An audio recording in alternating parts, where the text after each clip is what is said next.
Last night, I scared the dog. I was on the couch with the dog.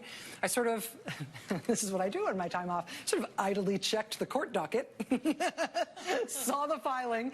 I yelped, scared the dog in a way that stuck. He jumped off the couch. He would not talk to me for the whole rest of the night until breakfast time this morning.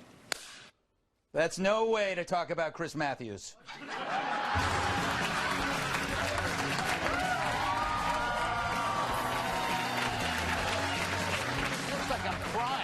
And I'm not. All right, talk about a vicious cycle. I call it the Trump 360. Trump says or tweets something outrageous. The media freaks out, filling their depends with compost. It's the end of the world.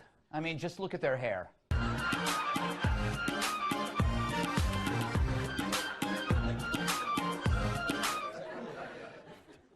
Then a month later, they realize, damn, the loud, crazy orange guy had a point. And they try to forget it ever happened. Look at ISIS.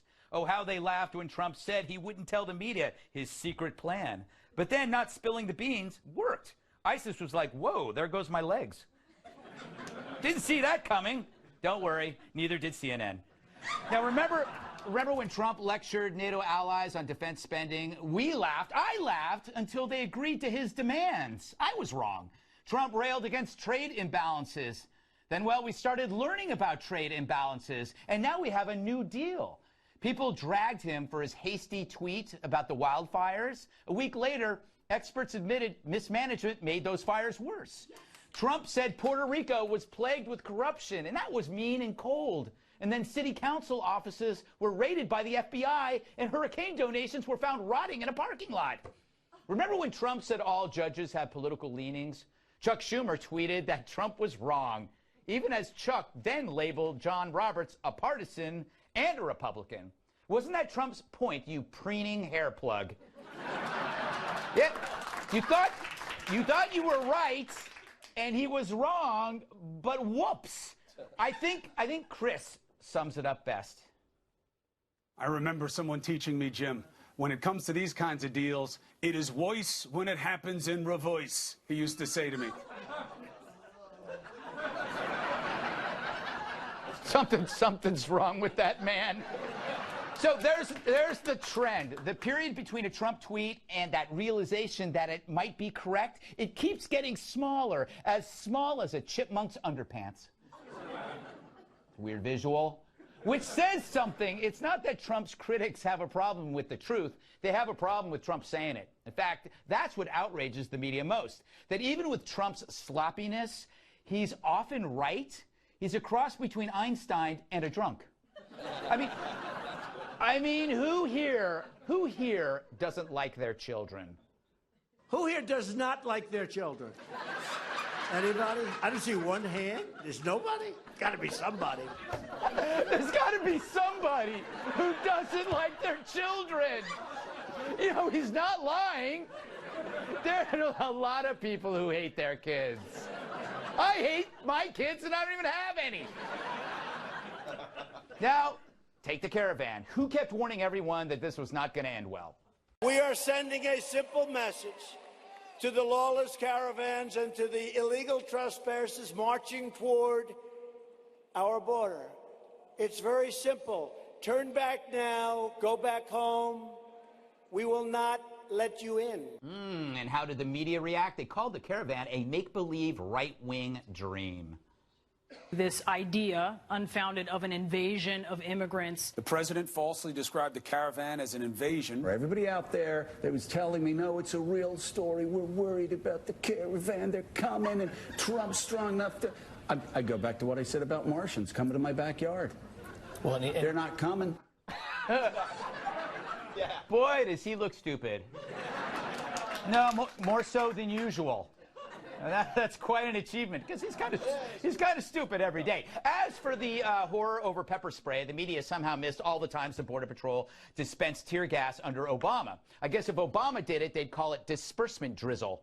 And I bet Trump has actually used this stuff less, because when Trump says don't come, then you don't have to spray anyone. So the media mocked Trump for the warnings. Now they're really outraged that he happens to be right. The caravan arrived and Americans were assaulted just doing their jobs. Hell, even the mayor of Tijuana is pissed. about the caravan, and he's the mayor of Tijuana.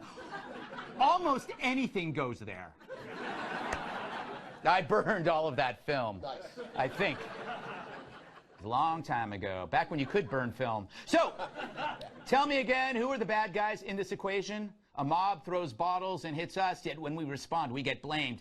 Kind of feels like a setup, egged on by a media drooling for a photo. So the people talking compassion may actually care less than a White House trying to maintain order. Trump said it wouldn't end well, they laughed.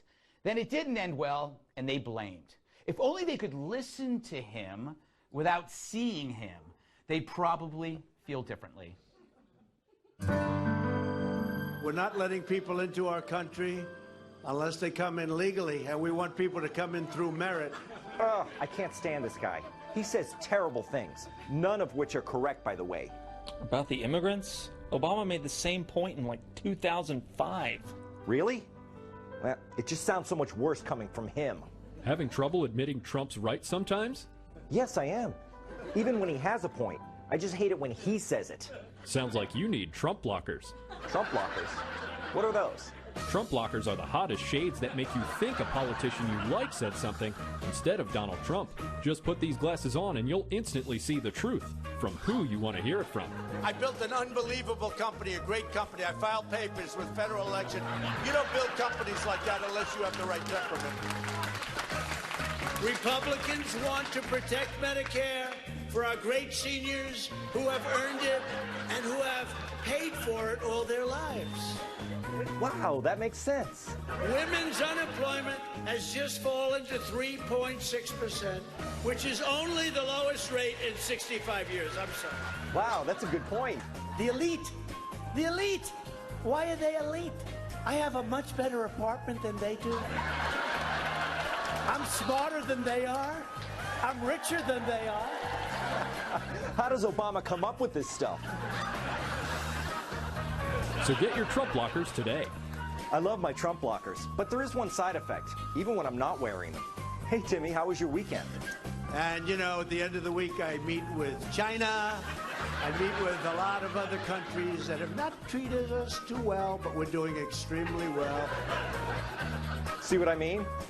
Hey, Kat, looking good. Other than the blonde hair, when I was growing up, they said I looked like Elvis. You see that? Totally. Thanks, Trump blockers.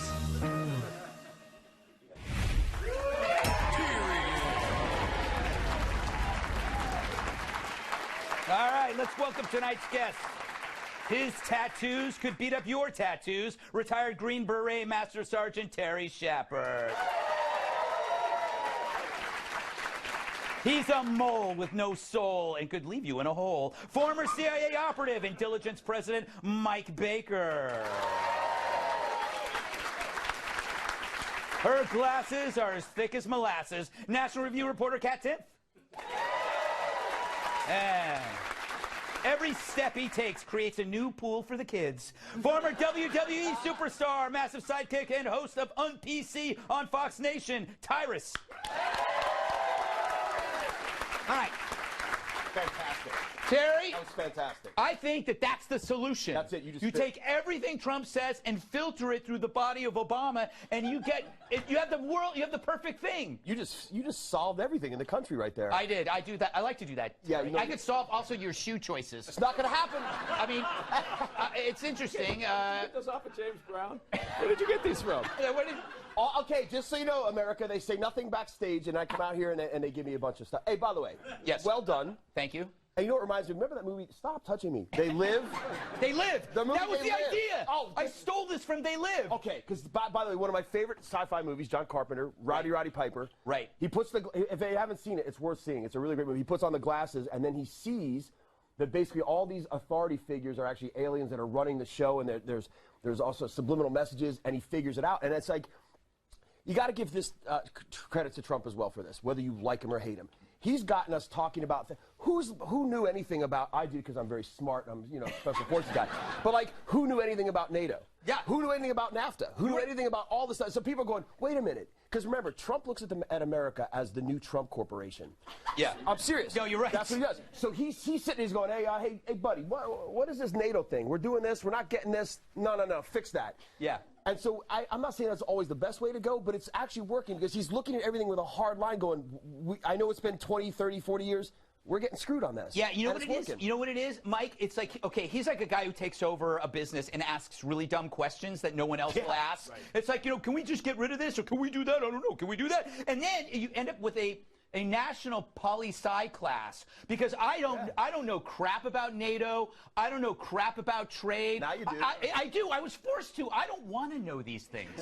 But Trump, because Trump asked dumb questions, then the dumb questions go in a certain path that leads to actually interesting answers. Right. When was the last time anybody, show of hands, anybody was interested in watching the G20 summit?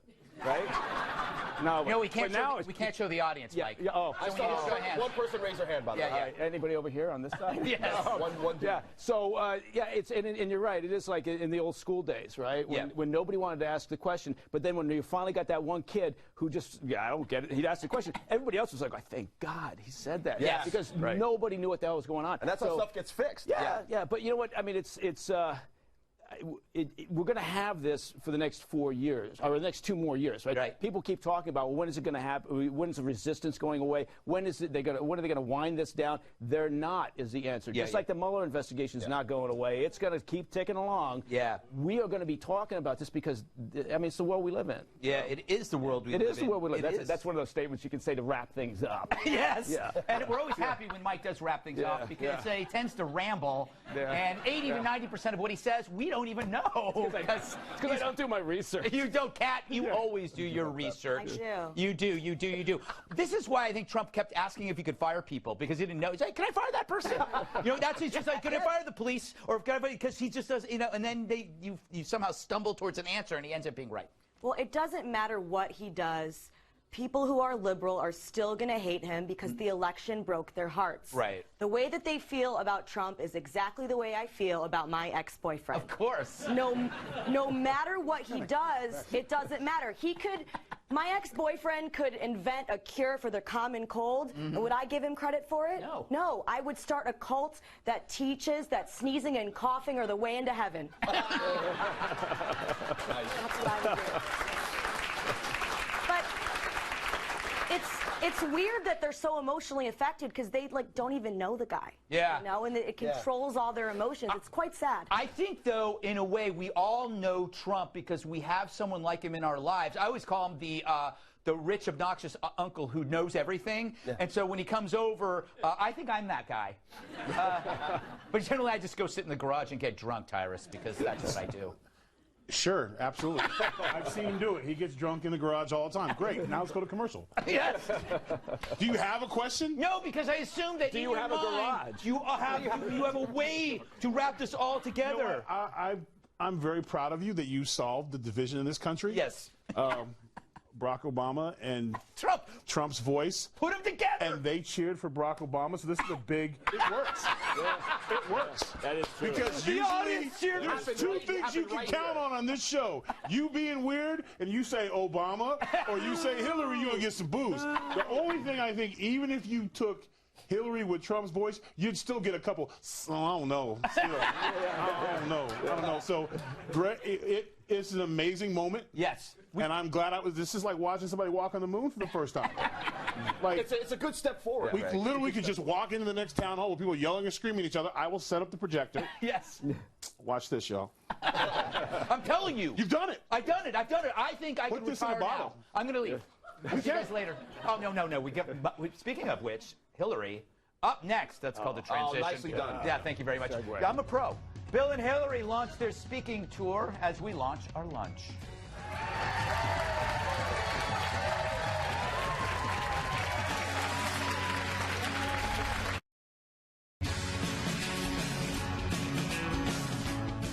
Have you not had your fill of Hillary and Bill? The two-headed carnival show known as the Clintons kick off their speaking tour in Canada, where they had nothing but great things to say about the country and its leadership. I'm kidding. They ripped Trump a lot. And they sat in these weird boxy chairs. Those chairs don't look comfortable at all. Meanwhile, the same night, Obama was at an event in Houston where he's sitting in a huge chair. Look how great those big, comfy Texas chairs. Wow. Nice high back, good for the posture. But the Clintons, they get chairs with no back. No posture. You know, that's got to piss the Clintons off.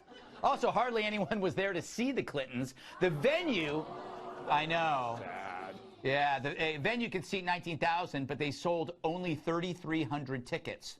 So I don't know what's worse, that they only sold 3,300 tickets out of 19,000, or that they actually sold 3,300 tickets. Thrown upside down, Greg. Yeah, yeah. So why the weak turnout? Perhaps they aren't selling the thing hard enough. I think we could, with a few marketing tweaks, they'd fill the house. Take a look. Emails, emails, emails. Get ready to be annihilated as the King and Queen of Chappaqua proudly present the We Promise We're Not Doing This Because We're Broke Tour Extravaganza. Live from a half-empty arena, it's the Thrilla of Hilla and Billa. Featuring your favorite failed candidate, Hillary the Iron Rod and Bill the Hound Dog Clinton. This isn't your grandfather's in his open robe speaking tour. We've got non-stop epic sax playing.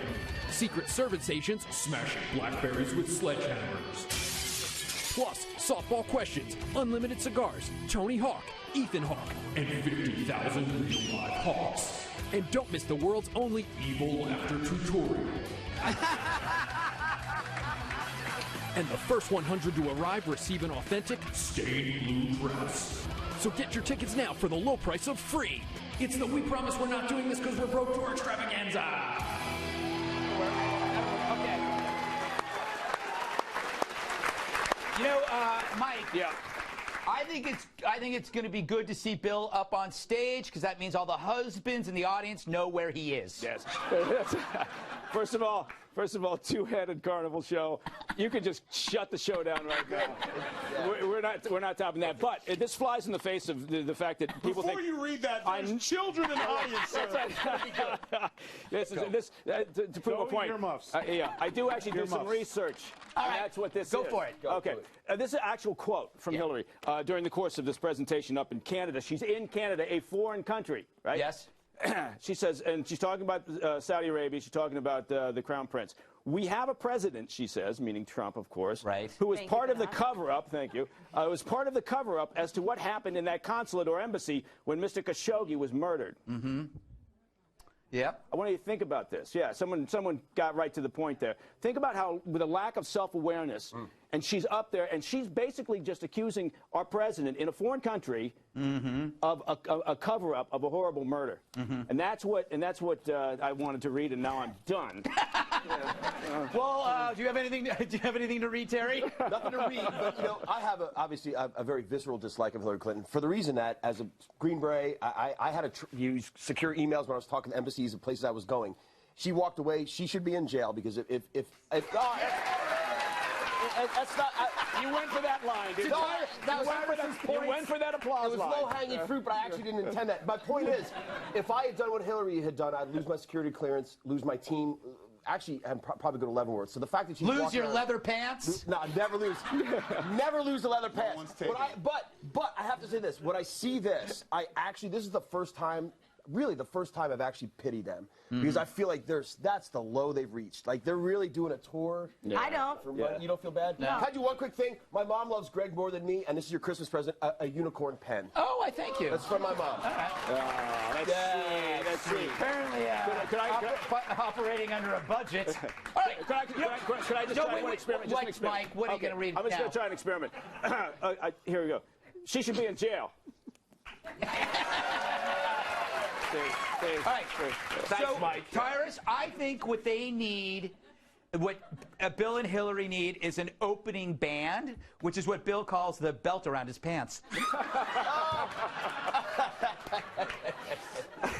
Well played, sir. Hey, Greg. Yes.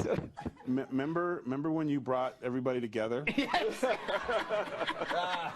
It's over. It's over. It's back. I know. I'm sorry. No, you know what? Listen, wrestling is kind of like what they're going through. Right. You wrestle in the WWE. There's 75,000 people chanting your name. It's an amazing thing. Yeah. You leave the WWE and you think, I'm good. because all those people cheered for me. Yeah. They stayed with the WWE. Yeah. They go with the winner. And you're wrestling in Indiana with 6 people going, yeah, Brodus Clay, woo, yeah. Do that one trick, sir, I'm trying to work. Like, it's literally, when it's over, it's over. Right. And I think this was probably the best video that the Democratic Party has to offer. Yeah. The next time she goes, you know what I'm thinking about, run the tape. Yeah. Yeah. You have 1,000 cousins in there. Like, literally 8 people showed up to your event. Yes. And it also shows you what happens when you don't have influence anymore. Because it used to be, what was it, $500,000 to hear Bill? Yeah. Now you can't get 7, 8 people to stay to the show. That was in the beginning. That was like right after the pyro. Yeah. It's true. They were dumping tickets on StubHub. Yeah, they were. Oh, my God. So, Kat, is there any entertainment value to this? Any? No, I don't think so. I'm personally find it disgusting that Bill Clinton is able to actually make any money at all giving speeches, given the fact that more than a dozen women, not like 1 or 2, but more than a dozen women have accused him of sexual assault or of sexual misconduct, and we're living in this Me Too era, and yet he's able to go out there and speak, and some of these same Democrats who say that they're champions for women and that they, you know, believe all victims are going to go out and support Bill Clinton when he has all these accusations up against him. How is he able to do that? He should be a pariah, not a personality and a speaker. He needs to go away forever. Oh, all right. You gotta top that one. Yeah. I think for the applause line fishing, she beat you, Mike Baker. She kicked me right in the pants. And she had a real point too. Yeah. Unlike you. I gotta get my shoe out of there. Up next, are super babies the wave of the future? Maybe, maybe not. What's a super baby?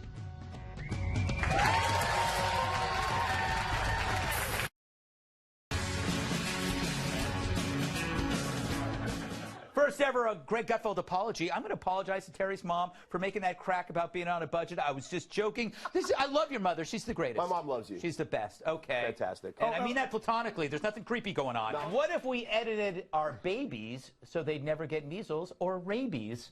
China suspended a scientist who claims he altered the DNA of unborn twin girls. If true, it would be the first time genetic modification has been performed on humans, other than the experiments I did on myself in the 80s.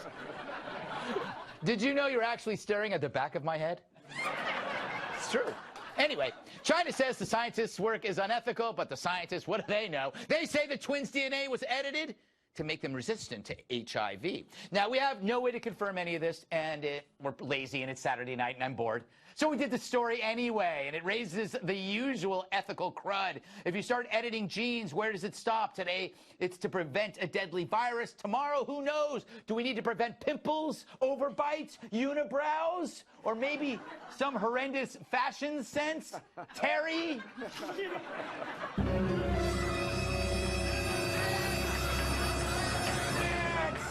Leather pants, Terry! Leather pants! All right.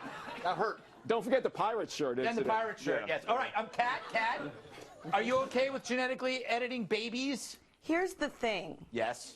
No matter how much you genetically edit babies, there's really no way to ensure that they don't grow up to suck. Yeah, it's true.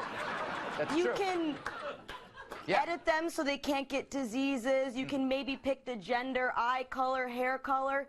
You can't edit them to make sure they don't grow up to be one of the people who's excited that Maroon 5's playing the Super Bowl. Yes. Wow. You can't edit them to make sure they don't grow up to be a 45-year-old still living in your basement playing video games and commenting in internet comment sections about 9/11 being an inside job. Yes. It's part of the reason why I don't have children, other than the fact that my current live-in partner is a cat and I'm not attracted to cats. I'm worried they might grow up to suck. Yeah, no, this is... You just never know. Yeah, I am, Tyrus, you have kids. Yes, we've established that. Yes. I think it would work if you could edit a baby so it doesn't ruin your life. Oh, that's not possible, Greg. You know what I mean? Like, you build up a... You guys, that's funny. Yeah. China wants... It says it's immoral and kick him out. He's in the wrong place. If he goes to Beverly Hills, California, this dude's going to be rich. Yeah. Like, You can go in, design your baby. You can get the booty job ahead of time. Yes. You can get the lips done. Yeah. I myself might want a son who likes a lot of water, so maybe put a fin on his back. You know what I'm saying? Like, you're not looking at the... Now, listen. The cosmetic stuff will pay for the research. There you go. So, that's how it works. But that's how it works. Yeah. So you go in and you cross that Yorkie with yourself, and you get your, you think I'm lying to people that do it. Yes, dog lovers. I always thought a child looked good with leopard spots. So coming right, let's do it. Let's throw some DNA in there. Leopard baby would be awesome. I'm excited about this because this puts me one step closer to that cloning myself so I can raise myself with my own image. Ooh. See, I would do that with spare parts. Yeah, just take her stuff out. Yeah. And just add more of me. I want to raise me the way I feel I should. Wow. And then a fail-safe. If Kat's hypothesis comes true, I can just be like, oh, is that really? You're gonna go to Maroon 5? Excuse me. And he just melts. Wow. Fail-safe.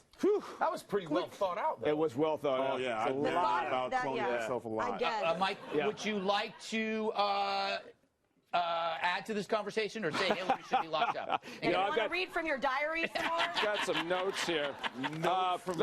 Is this a good idea or a bad idea? Yeah, let me tell you one reason why Tyrus was so well thought out was because earlier today when he and I were at the gym working out together. Yesterday? Yeah, whatever it was. I don't know how this TV thing works. We were talking about this very subject, and I will tell you, I'm really queasy about the whole thing. You know what? I get it. Research to cure illness, that's very important. Doing it. But Illness to is bad, design your baby, because that's where this is going, and there's no way you would prevent it. It's not going to happen. So you would end up with people design shopping for their babies, and we're descending into hell at that point. Really? I think it's more like heaven, Terry. I would put in a no crying gene, a no pooping around the house gene. I would code for politeness. You right? Yeah. I don't want a rude kid. Well, you asked if it's a good idea. That question is immaterial. It's happening. Yeah. We saw this coming decades ago once we hit the genome. It's going to happen. So it's like now we're going to have Nexus 6 replicants. Yeah, that's great. Awesome. Yeah, that's great. But I also think, and then you can code. You know the most important thing you got to code for? Delayed gratification. Because what screws up everybody? You okay back there?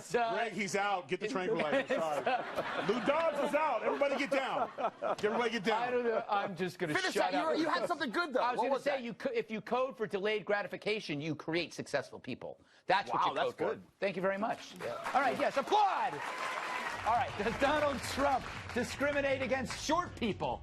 Well, he hasn't called me in weeks, so the answer is yes.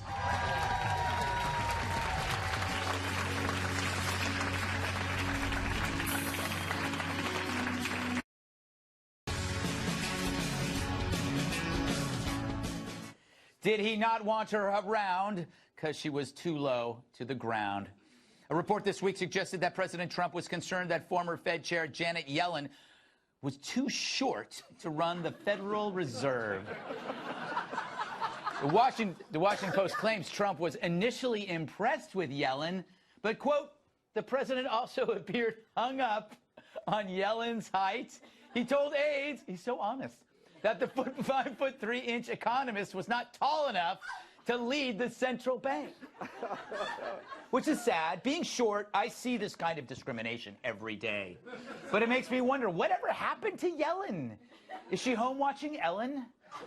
With Ian McKellen? Enjoying Honeydew Melon? Stop it. Whatever, I ain't telling. What I will say, she's just one of many short people that have been short-shrifted through history. And now, history's short-shrifted short people. Anthony Scaramucci, Napoleon Bonaparte, Barney Fife, Mahatma Gandhi, Sean Spicer, Trolls, Dana Perino, Martin Short, anyone who lost to Willie Shoemaker, Rhea Perlman, Tom Cruise, corgis that don't belong to the Queen, Elijah Wood, Demetrius Mighty Mouse Johnson, Shetland ponies, Brainy Smurf, Ludwig von Beethoven, Alec Baldwin's temper, Tinkerbell, and of course, Greg Gutfeld. Yes. Tyrus?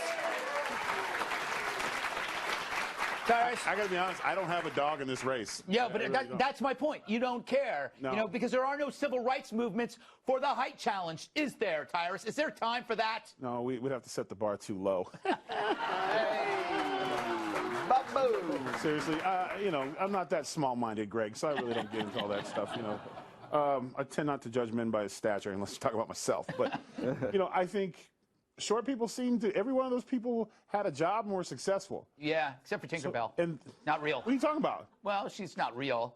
What? You don't know that? You don't know that. That's true. You don't know that. She got to fly. Yeah, that's true. She made everybody happy. She sprinkled dust on you and you floated away She from your ruined problems. Disneyland, but we'll get to that later. But my point is, I think you guys get a pretty good deal. Because the reason why I'm so unique is because none of my other brethren get a job. Because all the short people have it. They do. They don't design chairs for us, hence my special chair. Have you seen me in an airplane? Being harassed by who? Short guy with a camera. Yes. So, I mean, I think you guys got it pretty good. Napoleon was like an emperor. Yeah, that's true. It wasn't the tall guy. No, it wasn't. They had to carry him around. Yes. So I think before you start crying, you guys are doing it's pretty good to be short. I mean, if I felt like walking around on my knees, I'd try it. Well, you know what? Don't. But bringing this back to the beginning of the show, which I know. again was brilliant. What if Trump is right? That's what I'm saying. It's like, what if being short, we find that you are unable to lead the Fed? It's possible. Ha ha ha. We're all laughing about it. But what if, like, later he gets all this crap and we go, we've got some data here from the Fetzer lab, and it says that Fetzer lab. I made that up. A wankergraph. We have a wankergram, and it says here clearly that short people cannot do this. What can she do? It's a bank. Doesn't matter. She can't see over the Give her a high chair. Yeah. Problem solved. I'll put her on my shoulders and we'll just walk around and she can lead the bank. Tyrus, check numbers. I'll say this, Tyrus. Be open to the possibility that short people can't. We're the do new it. master blaster. Well, okay, so what we saw there was some discrimination. But I want to tell you, today, or was it yesterday, to show you how reviled being short is, we had a meeting when we were coming up with a list of the short people, and you know, and in our meeting we all sit there. It's like a pause, and Kat she's always on her phone. This is Kat. That's not true. Yes, it is. And let me finish. That's totally so, true. Kat, so we're sitting there, we come up, okay, who should be on the list? And Kat's just on her phone. She never pays attention. She's doing this stuff. And then Luigi, one of our staffers, we're going, okay, we have Martin Short, we have Tom Cruise. He goes, Kat, and she goes, I'm not short. The one Sounds time, like someone was paying attention. the one time she contributes to the meeting is to make sure, like if I said she drowns bunnies, she wouldn't have cared. Yeah. So you guys actually have meetings? I would go with that Wait, locker hold up on. thing again. You guys have meetings? Yes, we do. This whole thing is planned. Wait a minute. At least I go to the meetings, Tyrus. I didn't know there was a meeting. No one tells me on these meetings. I wing everything from this chair. I come in here, I talk to these guys more outside than you guys. I do love the fact that Trump is just so transparent and honest. Well, that's my point. Sitting He's like, there. he's probably sat there and he said this. Again, the point of She's really short. asking the question, that he asked the question, it's like, so he's sitting there and he goes, she walks out of the room and he goes, she's really short. You sure she can do this? Yeah. They're like, that's something he would say, and everybody there is going like, what? Yeah. No, But, and then they turn into Terry, and they go, well, maybe he's got a point. And next thing you know, they're firing all the short people. No wonder he doesn't call me. Oh, he calls Jesse. Hey, Jesse. Jesse, love the show. Love the show. But I will say a disproportionate number of short people over the years have been the dictators. To Tyrus's point. Yeah. So you're not doing all that bad. I mean, if you consider being a dictator not that bad. Well, that's my next job. All right, up next, Stormy and Avenatti sitting in a tree. Now they hate each other. Most definitely.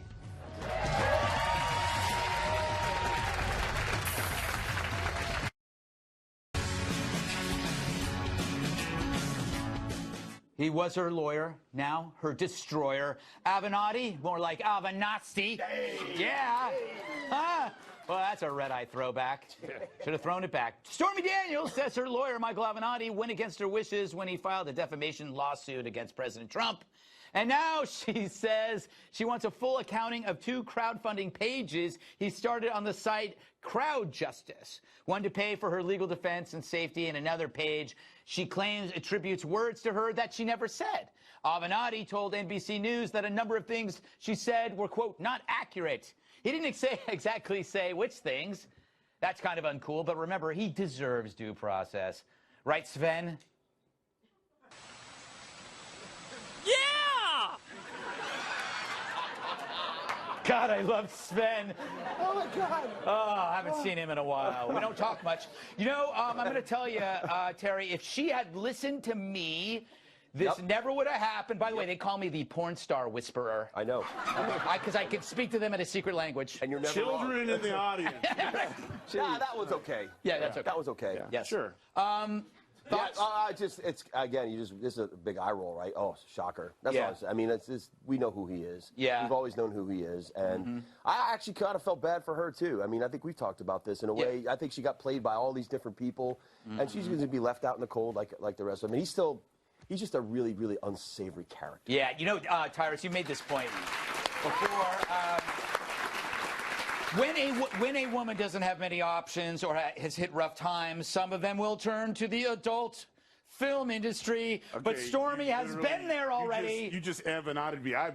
Ladies, I've never said anything about turn to porn when things don't work out. No. Go back to school and we'll support you. Yes. Porn is bad. School is good. Yes. No, I was right that you know what? It takes a lot for a porn star to admit when they're wrong. Right. Because we just assume life's a bowl of bad choices. Right. But for her to come out and say, he ruined my life, that's pretty profound. Right. Because there's literally at least 100 or quite possibly 1,000 other gentlemen who would fit that bill in a porn star's life. Yeah. That's a good point. Yeah.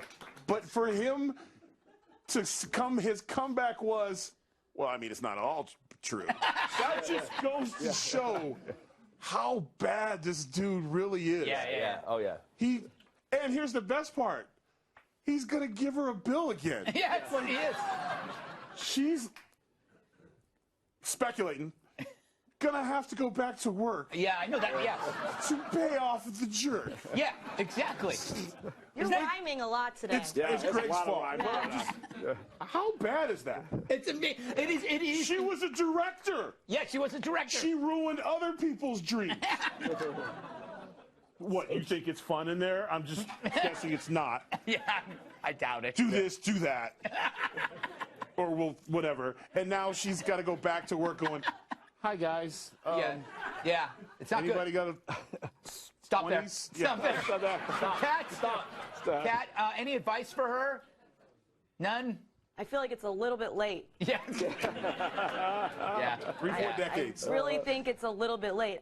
I also have a theory. Yeah? I think that Avenatti and Trump are secretly best friends. Ah, that's a theory. Because think of how much Avenatti's helped Trump. Between Kavanaugh, I mean, he basically got Kavanaugh on the Supreme Court. That's true, Turning the whole thing into a circus. And now he's getting Trump paid. Yes. I wouldn't be surprised if I soon saw them picnicking together. Yes. That would be fun, actually, to go pick. I don't go picnicking enough, Mike. I'd go with you. You know, I hope he still runs for president. You know, you know why? Just because it'd be great. But you know what's funny? I don't entirely blame Avenatti because of. I think he started believing his own press, which was given to him by CNN and MSNBC. They had him on, and he loved the spotlight, and all of a sudden he kicked her to the curb when he got the spotlight, and he probably was too busy to answer the phone calls. Yeah, I mean, we can all completely agree he's a. I think that's just right up front, and then we can move on. And what I'd like to do with my time is to say that this should be a public service announcement for people being careful with GoFundMe and crowdsourcing. You should be very charitable. Always, be charitable. But good God, people, pay attention. And they get wrapped up. They're actually forensically accounting on these crowdsourcing things that he did. So I think he's going to be in jail by the time the 2020 rolls around. Lock him up. Lock him up. That's interesting. That's how do one of these. I predict that Michael Avenatti is going to be in jail by 2019. Yeah, no brainer, Britt. All right, more stuff next. Stick around.